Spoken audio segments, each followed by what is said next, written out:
Shabbos Parshas Bahar Bechukosai.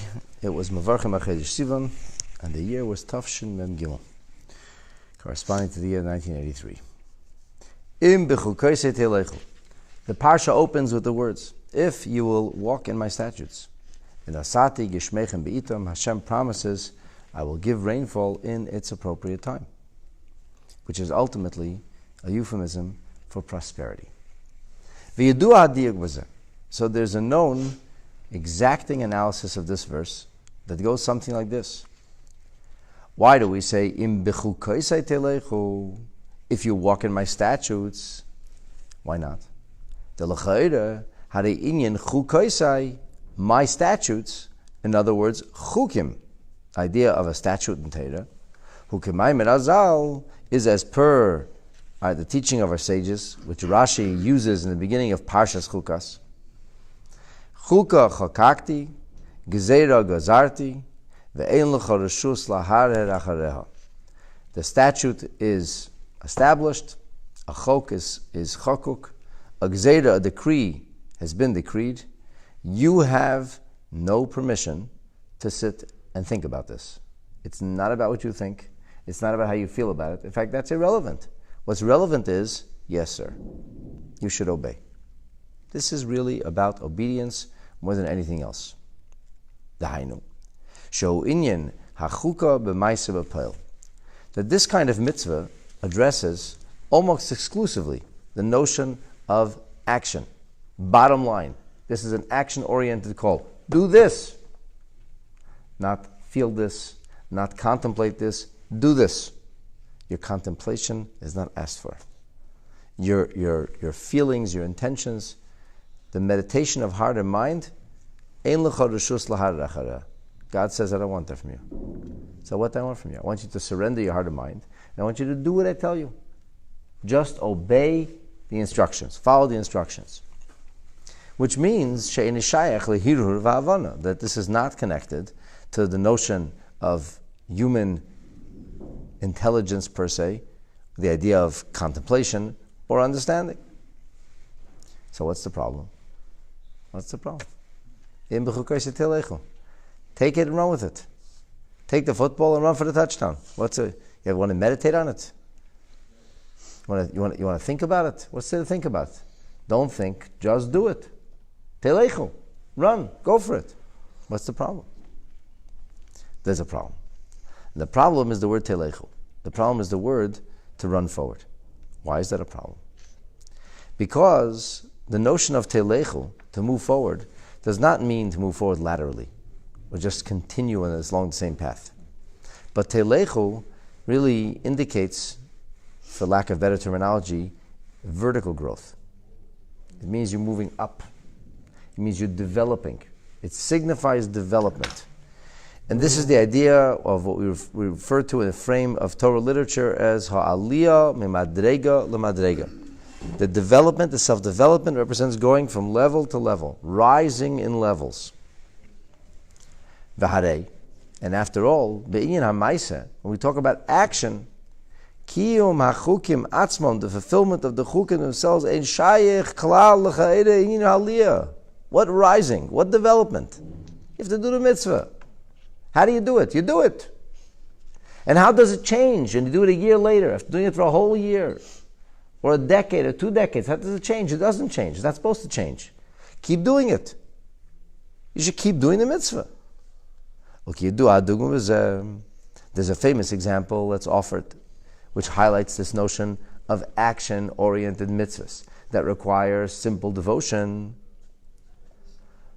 That this is l'chol Yisrael, that these actions are mandated from all of Israel, Mimoshe Rabbeinu, from the greatest of Jews, most perfect specimen of humanity, va'ad ha'poshot shebepshutim, until the simplest of people, a high-functioning autistic person, somebody who barely, maybe that's a bad example, but a person who's the simple of the simple of the simple, no profundity whatsoever, very basic, same mitzvah. Same mitzvah.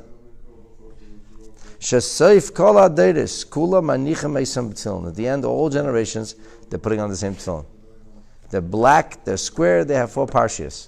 Same tefillin. So you should see how Moshe Rabbeinu put on tefillin. But how did he put them on? He went onto the roof. He flew around. How did he put them on? He took the strap. He tightened the strap, and he put them on. What do you want? What do you want to see? What do you want him to do? The tefillin is tefillin is tefillin. There's bottom. There's these leather boxes. There's parshias. There's portions. Tefillin, not tefillin. You want a tefillin to be more exquisitely made or less exquisitely made. Who says that's a better mitzvah?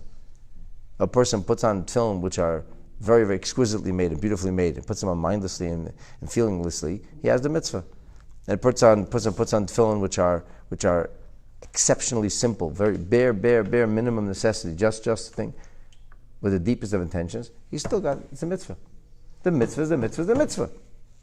So why do we have more beautiful tefillin? That's because we want to show our love for a mitzvah. That's called the idea of mahadrin. You want to do a mitzvah beautifully. So in the same way that you could wear cheap clothing, it still covers the subject, keeps you warm, but people like clothing with style, people like nice clothing. So when you're doing a mitzvah, you should show Hashem that you care about Hashem's mitzvahs. So it says, mitzvahs, make yourself beautiful before God with mitzvahs. Fine, but the mitzvah of tefillin doesn't change. Did you do the mitzvah or didn't you do the mitzvah? It's kosher or not kosher. It's as simple as that. The mitzvah is either done or not, and hopefully you did it. So umasha b'mitzvahs yeshtem chilukim adreigus. The fact that in mitzvahs there are different levels. Do you know where the levels begin? The way the levels are found in observance of mitzvahs? In kavanas ha-mitzvah, in the intention, in the feeling that wells up in heart and mind, or it doesn't well up at all. That's where there's a difference. This person did a mitzvah with fiery devotion, marshaling every ounce of their spiritual wherewithal. And the other person did a mitzvah without touching a single ounce of inner activity. They did it like they were dead inside. So on the level of action, the mitzvah is identical. The difference will be how much koyach, how much strength, how much fervor, how much soul you invested in the mitzvah. So the difference is only in kavanas and mitzvahs. And there are many different levels. If there are different levels, then there will be a sense of development. You will rise from level to level. Because the level of proficiency that a person is able to achieve in performance of a mitzvah continues to wax and grow. Your capacity for thinking grows. Your capacity for focus grows. Your capacity for profundity, appreciation, and awareness grows. So it grows. So as it grows, so you grow in level to level. The mitzvah itself, we don't want to change it. The action always remains the same. Maybe you're putting it on tefillin or you're lighting your Shabbos candles for 20 years or 30 years or 40 years. What are we looking for? Light the candle. Strike the match, make the bracha. Just do what you got to do. So because this is the case, now we have to understand,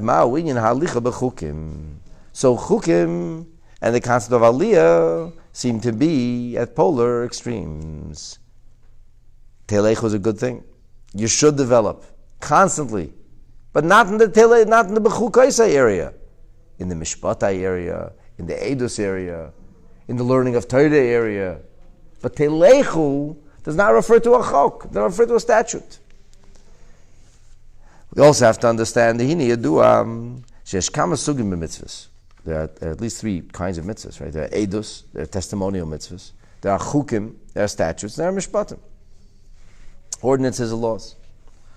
Eidos are testimonials, like mitzvahs that recall a particular event, like keeping Shabbat, recalls is going out of Mitzrayim. The idea of mishpatim are mitzvahs that are logical, make sense. Do not murder, do not steal. And they have chukim, or mitzvahs we don't understand. Don't eat pork, why not? Eat the cow, don't eat the horse. Why? You can't eat a horse. Why not? How could you eat a cow?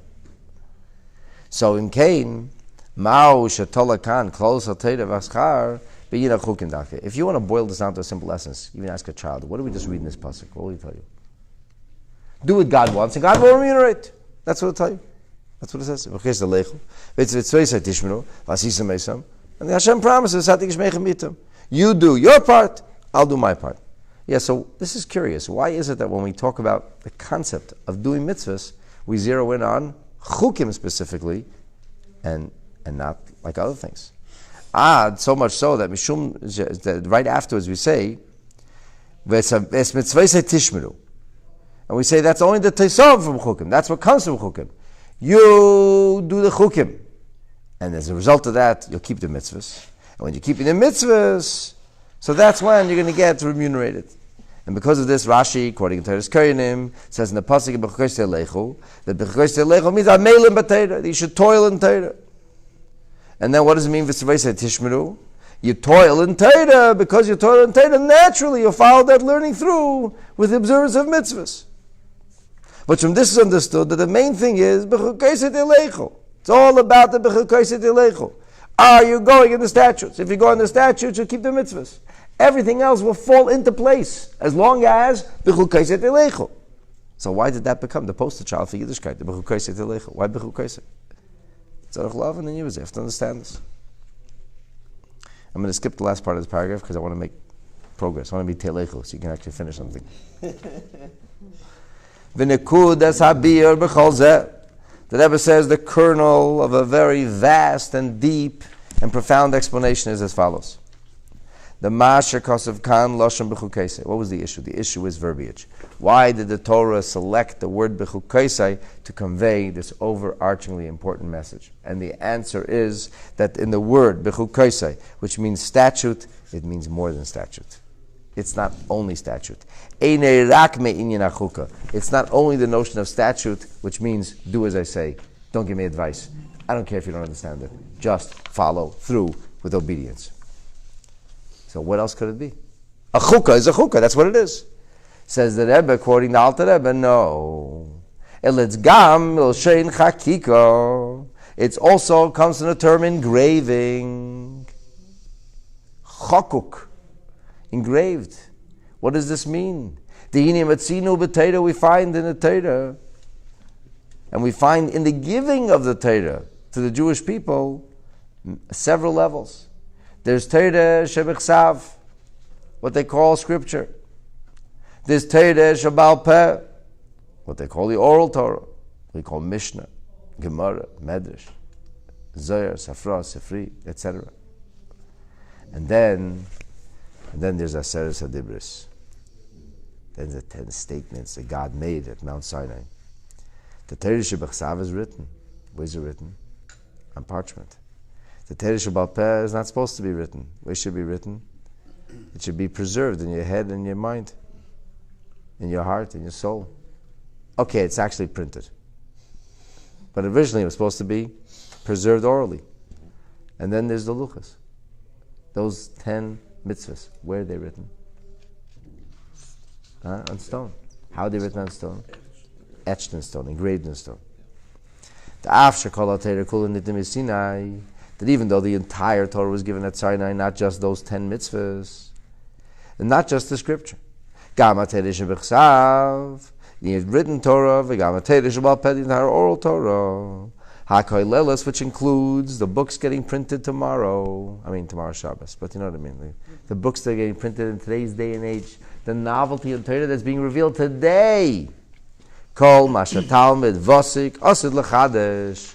A sincere student following the principles of Torah and not trying chas v'shalom to read his own crooked and twisted ideas into Torah and superimpose his own conclusions on Hashem's Torah, but rather coming to Torah with an open mind, with humility, and asking Hashem, tell me what it says in your Torah.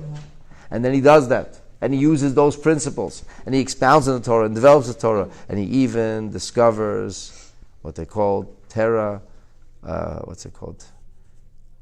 I forget what it's called. Undiscovered land. Terra incognita or something. Right. Yeah? Terra incognita. He's walking when nobody's ever walked before. How did he get himself to terra incognita? Maybe because this is a new issue. Maybe nobody ever dealt with this before. Like the Rebbe said in one of the last sikhs before a stroke, he said, do you say Kiddush Levana on the moon? If you're on the moon, do you still say Kiddush Levana? That's a good question. It's a funny question, huh? The Rebbe didn't answer the question. But that's a question nobody ever could have gone. Nobody ever walked on the moon before. Till now it wasn't Jewish people. What if a Jewish person walks on the moon? We almost landed a craft last month. What happens then?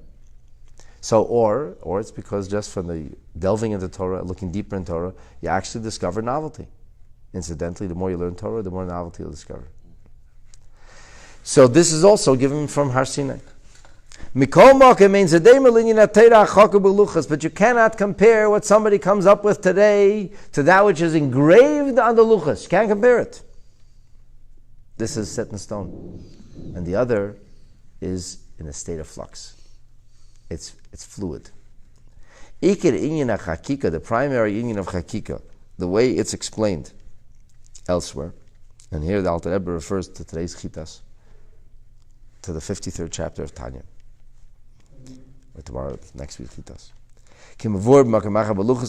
That we say about the first luchas. And what's the difference between them? When it comes to the oral tradition, the person who is speaking, the communicator, communicating words of Torah. So there's the Torah communication and the communicator. And guess what? The person who's communicating Torah at this moment could be communicating something else or communicating absolutely nothing a moment later. They have not become a seamless entity. They are not a single entity. Even with the Holy Torah scroll,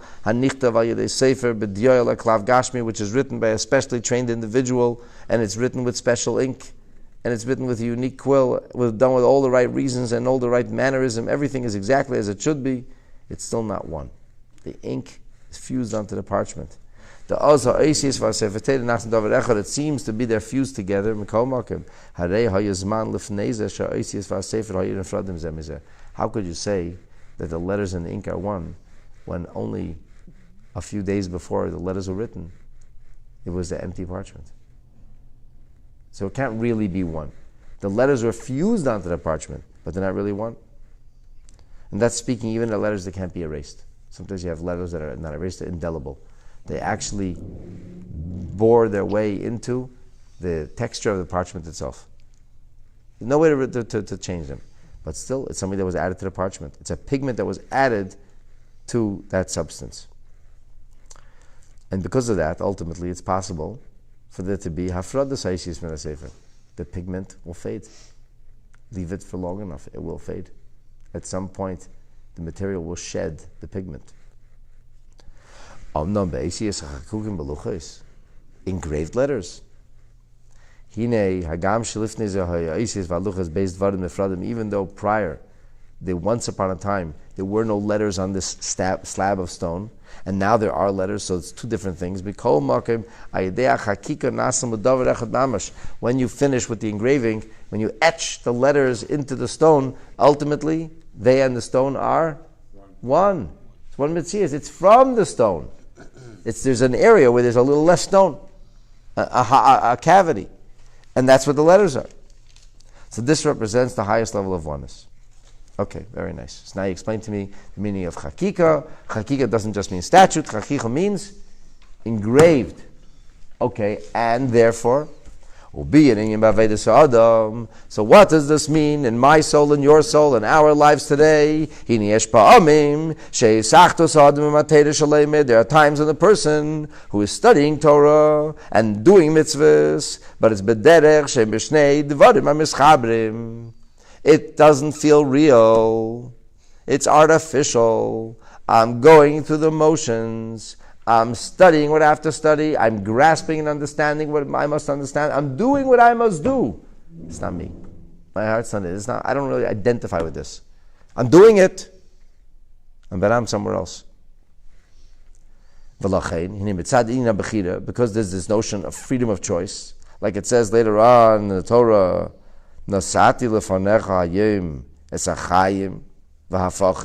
today God says in Parshas Tzitzavim, I give you life. The opposite. But we have to choose. After it's possible. Now the person is learning Torah and doing mitzvahs on the highest level. It's possible that tomorrow he won't. Not impossible. That person would never stop doing mitzvahs. It's not impossible. If it wasn't impossible that person would stop doing mitzvahs, then his mitzvahs now wouldn't be meaningful. Do you know why his mitzvahs now are meaningful? What makes them meaning is that he could choose to stop doing it 5 minutes from now. In a moment from now. So At that time, the person and the mitzvahs are not really one. This is, so there's a mitzvah of Afrad b'neim. Then the Rebbe says, then there's a loftier sort of effort expended in coming closer to Hashem. What is this effort in Aveda? The person does his or her work, but in a manner of engravement. That the oneness that he experiences with Torah studied and mitzvahs performed, it becomes you. There is no other you. You cannot separate between a person and his Torah. You cannot separate between the person and his mitzvah observance because it's one. How does that be? How can that happen? This is we can understand what the Chazal said about the chukim. That which posed the problem for us before. It says, I said it, that's the way it is, don't think twice. Listen to what the Rebbe says. This is a nuance, a fresh, a new nuance, a new derher. The mikivan shechuka he is achdus be'etzman nefesh be'evet shechakika, because chuka, the statute, represents the person's commitment and devotion to Hashem, which is so absolute that it actually becomes one with Him. You know why it says the literal level? It says God says, don't think. I don't want you to think about this. I don't want you to analyze this and come to the conclusions about this. Just do it. And then there's another way of learning that. Means you're in a point in your life where the notion of double guessing, the notion of questioning, the notion of thinking again is not possible. Because this has become so much a part of you, you're not even capable of thinking about it. Should I do this? What is the question, should I? It's who I am. It's nothing to do with thought anymore. It becomes actually a part of you. It becomes part of you to the point that it's no longer part of the choices you make. I'll tell you an example of this. My Zaydi Olav Hashem was not a tzaddik. He's a regular person. But he was a person who went through the war, and a person who had Mesiras Nefesh, and a person who was a fierce individual who fought his whole life in Avodas Hashem. And towards the end of his life, he was very, very sick. He had dementia and cirrhosis of the liver, a double whammy.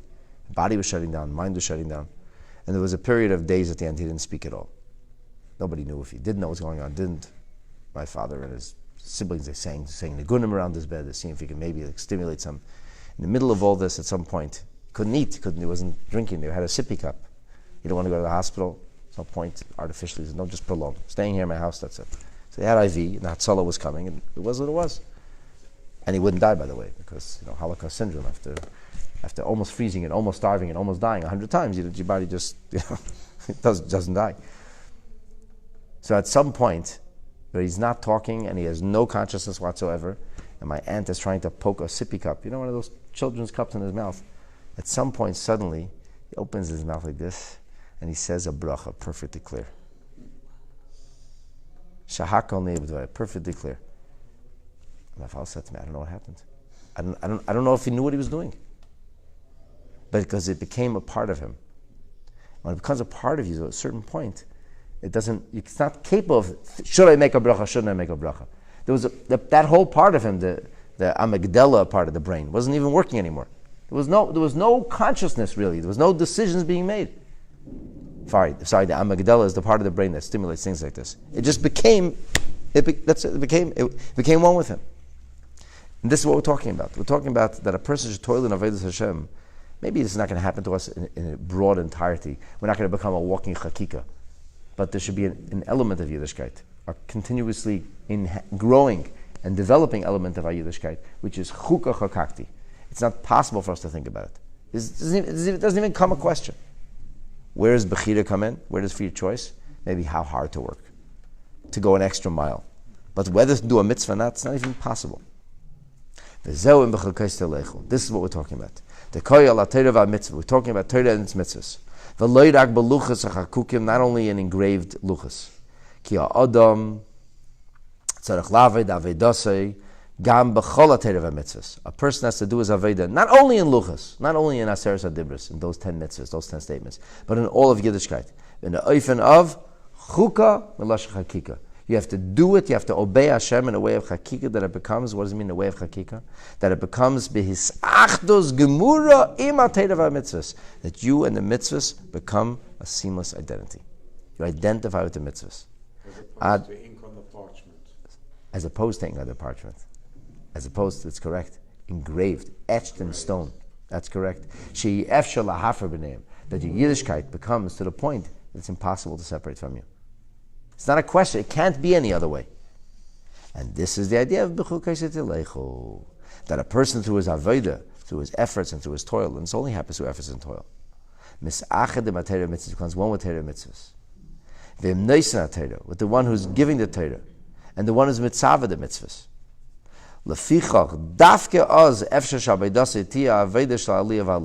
Then you can go from level to level. When you reach that kind of commitment to Yiddishkeit, that's the real development. That's how you really go to the next level. You can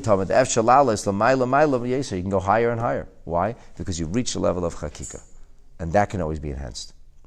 There was a chassid named Shmuel Levitin, who the last, 20 years of his life or so, he didn't go to bed anymore. He deprived his body. He had a little room in 770, and he used to, at night he would sit and learn until he fell asleep. And then wake up in the morning and go through his day. He didn't go to bed. No such thing, no bed. For 20 years. So, towards the very end of his life, and he lived a very long life. I think he lived almost 90, and it was like unheard of in those days, people lived that long. He had deep regret that he didn't sleep in a bed for 20 years. So they asked him, why does he regret it so much?